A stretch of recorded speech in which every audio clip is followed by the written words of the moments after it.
Hey guys, in this video we're gonna take a look at the 300 meter dives in Reveries in the Rain, and we're gonna check out the battle number 1 first, because this one is quite easily cheesable, and it makes it so that you can save your actual quote-unquote good characters for the other two battles. So let's take a look at how this works.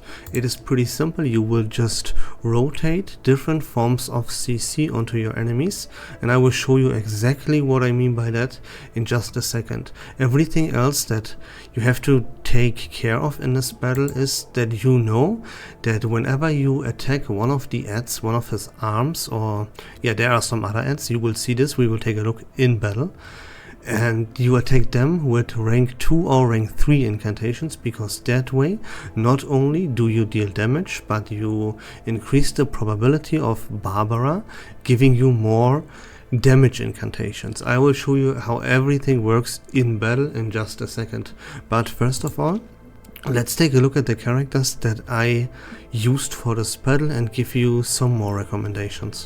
The first character I want to recommend to you is Reveries the Third, because as I already mentioned, we will cycle different forms of CC, of crowd control, onto our enemies. And Reveries is a big part of this, because she can, with her ultimate, petrify all of your opponents for a turn. That comes in very, very clutch.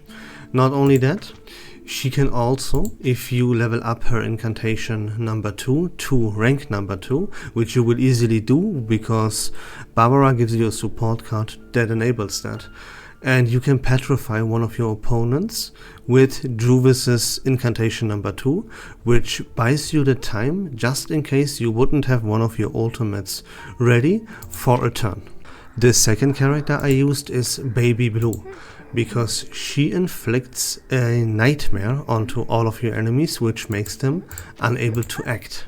So yeah, there we go, we petrify one turn, and then our boss, all of our opponents in fact, they become immune to this petrify. So then next turn we put a nightmare status onto them so they cannot act. And yeah, you need debuffs onto the enemies so they get actually inflicted by nightmare. But yeah, Barbara will take care of this, and just in case Barbara wouldn't take care of this, then Baby Blue makes it so she has a debuff, a must debuff, that inflicts debuffs onto all enemies, so that nightmare status with her ultimate is actually guaranteed. The third character that I used is Wide Room. Why? Because of his ultimate, he inflicts a daze onto all of my opponents, so they cannot act. And that leads us, like with Reveries, we petrify. With Baby Blue, we have nightmare. And with Wide Room, we have daze. So we cycle these 3 different forms of crowd control onto our enemies constantly. And it has to be 3 different types of CC, because as I said, if you petrify them, they become immune to petrify for a turn. And then you inflict nightmare. Once you inflicted nightmare, they become immune for 1 round against nightmare. And then you daze them, right? And you cycle this constantly all the time throughout the entire battle, and your opponents will never be able to do a thing. Now, yeah, White Room also, he grants himself additional moxies, so he can cycle his incantations very, very fast to get his ultimate up very, very, very quickly. And yeah, with Reveries' petrify incantation that I explained, we will buy us even more turns, and we can constantly cycle these 3 ultimates throughout the entire battle to make it so that our opponents will never get the chance to do anything. But I have one more character that I want to recommend you for this fight, and that character is Alien T. Now, if you don't have one of the characters that I mentioned before, you can use Alien T. Everyone has some, guaranteed. So his ultimate inflicts disarm and silence onto all of our enemies, and that makes it so they will never do anything. If you're disarmed and silenced, you cannot move, you can't do anything. So this ultimate is also very clutch for this fight. There's one more thing I want to mention, because maybe you don't have Druvis or something, then you can do this with Sasuke, because she also inflicts 2 stack of rigidity, and that also petrifies. Although this is a 1 target attack, so Sasuke is less recommended. Druvis is much better. But yeah, it is kind of a little bit of a viable option. You can finish this battle by using Sasuke as well. And those were all the characters. Now we can look in battle into this fight and how everything looks there. So here we go. Yeah, that was an attempt where I used 2 fairy. That's a mistake. You don't need to bring any healer to this fight, because your opponents will never get the chance to act anyways, and even if they would act for 1 round and deal a little bit of damage or something, then Barbara will take care of the healing. And you can see that when this battle starts, all of your opponents, they are petrified, they cannot move, and that gives you the time to already generate a whole bunch of Moxie for all of your characters, so that you can cycle the important ultimates. You can see that my Wide Room is already at 3 Moxie and ready. Now you can see this arm, he would now perform an attack onto me, which I do never want that, so I will use Druvis's Petrify incantation to petrify the arm. That's what I should have done. For some reason I didn't do that here. Yeah, those were like one of my first attempts, but this is how you go. And there's one more thing, one very important thing right here. You see, first of all, Barbara gives you incantations that you will have to use. Those just give you damage, and this cheap incantation will rank up one of your incantations, which is very important, because remember, you deal more damage to the adds to the arms and the other adds with incantations of rank 2 or 3. And another very important note here, that once you kill him the first time, he will revive and go into phase number 2, and he will spawn 3 adds, as you will just see in 1 second. And you will have to make sure that once you kill him the first time and he enters this stage number 2, that you have an ultimate ready to immediately stun over all of your opponents or petrify them or whatever CC you will bring to this fight. So you can see me here, I kill him first and I make sure that once he died, I immediately have then either the Brimley ult or the Petrify ult from Druvis III ready to immediately stun or CC all of my opponents. See, this, I aim for this kills, that would be perfect. Yeah, see, now all of my precast incantations from Barbara, they hit all of my opponents. And I will stun all of my opponents, so they immediately have no chance to act, and next turn I have a free turn. And I already have my ultimate ready for Druvis, so yeah, you see, they were stunned, they can't do anything. Now I will petrify all of them, and they will also, again, not be able to do anything. And if I would have now a third character like Baby Blue instead of 2 fairy, then I would have my ultimate ready with Baby Blue next turn. I would make sure of this right now to next turn put all of my enemies onto Nightmare, and then I can stun them with Brimley again, and then I petrify them with Druvis again, and you cycle this constantly non-stop. I use the Mythical Beast Primitive Urge here just to increase my damage a little bit. So what you do is you bring one DPS character, whatever you like, someone that deals a little bit of damage, and 3 characters with a whole bunch of CC, like the characters that I just recommended to you. And this is gonna be all you have to do. Cycle non-stop mass crowd control effects. So there you go, we can now move on to battle number 2. For battle number 2 there's not much to explain, so we can jump right into battle. Now you have 2 main targets. First of all, you always, if you can, want to attack the boss. That is the woman on the left hand side here, your last target. and this cactus critter that stays in front of the boss will inflict taunt. So those two will be your main targets, and you can see both of them are from the plant afflators. So if you have characters like Jay or Anionala, then feel free to bring them and you will obliterate this battle even easier than I did. Now the key to victory here is to bring Fatutu, because these enemies, they inflict annoying debuffs onto you like flinch, pollution, petrify and all that jazz. And if you just bring Fatutu, she will take care of all of this. She will keep you alive, of course, she's the best healer in the game. And that's really all about there is to say about this battle. Since I don't have Beast Afflatus characters like Jay or Anionala, I did it with my follow-up team that you see right here on your screen.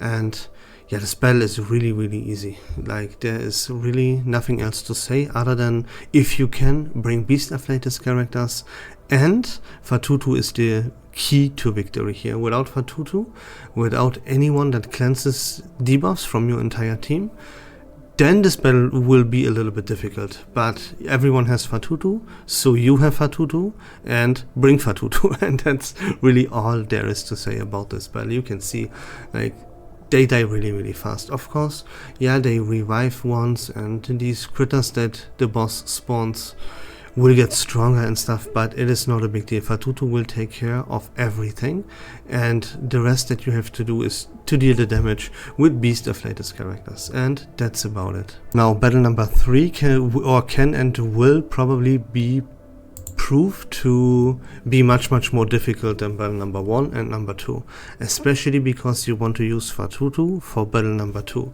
So you will face Anionala here, and she will do massive amounts of damage, and you need a whole bunch of survivability. In my case, Sotheby and Mrs. Bubble kept me alive here.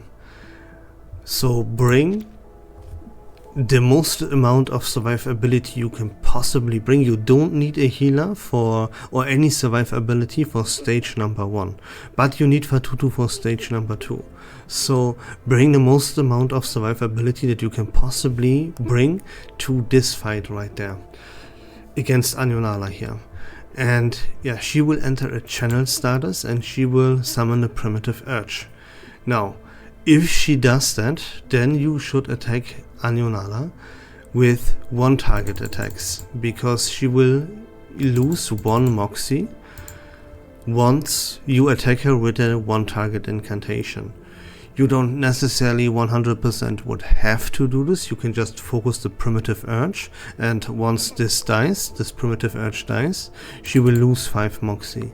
So those are the two ways to go about that. There's one very important thing to mention, as at the end of the round, characters who haven't taken action this round get 1 stack of crippling weakness and 3 stacks of flinch. Crippling weakness is when you attack, you will deal less damage, 50% less damage in fact. That's a lot. And 3 stacks of flinch, which will make you take a whole bunch more damage. And this boss, this Anionala, she already deals a whole lot of damage just like that. And if you let these stacks of flinch build up, you will get obliterated. So make sure that in most rounds all of your characters take an action. You have to play all of your characters actively. Pretty much every round, every one of your characters wants to take an action, so that they don't build up these flinch stacks. So here we are. One thing I forgot to mention is that you can see Anionala is from the Beast Afflatus, so bringing Mineral Afflatus DPS characters will prove to be very beneficial here. I did it with Recoleta and Pickles, and even though I used Sotheby, which is one of the best healers in the game, and Mrs. Bubble, which provides shields to me every single turn, and these stacks they shield up, like still this was not too easy to actually survive.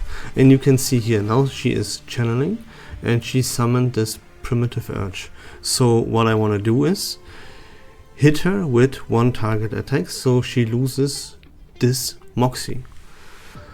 And yeah, most of my attacks, they attack the primitive urge anyways because they are mass attacks, right? But if I have a one target attack, I focus on Yolanda with it, so she loses additional Moxie, and it prevents her from summoning this primitive urge too fast again, right? It's not that much of a big deal. Like really the only thing you have to take care here is that you bring a whole bunch of survivability, and you want a mineral type main DPS. But yeah, emphasis is really on a whole bunch of survivability because she hurts a lot. And don't forget about the stacks of flinch, so all of your characters want to take an action if possible. Every single turn. That will not always be possible, but it is something to keep a little bit of an eye on. And that's really about it. It all comes down to what healers and what supports and how much survivability you can bring to that fight. And yeah, that's really about it. Since I have Sotheby and Mrs. Bubble here, that was enough to keep me alive, and then Recoleta obliterated her by using her ultimate. But Recoleta, it was still tough to keep my Recoleta actually alive. You see this? Like, she almost died. If the RNG is a little bit more against me, then my Recoleta would be just dead by now, you know? And yeah, that's it. Like, give it a few tries, bring a whole bunch of survivability. You know, if I would be a little bit more unlucky, my Recoleta would be dead, as you just saw. But in the end, like with all these shields and with all these heals, I pulled through and obliterated her with Recoleta's ultimate. And yeah, that was the fight, and that was the 300 meter dive in Reveries in the Rain. I hope that was fun and informative. If you like Reverse 1999 content in general, please consider leaving a follow on my channel. I would really appreciate it. But until next time, take care of yourselves, have a great day, and we love this game.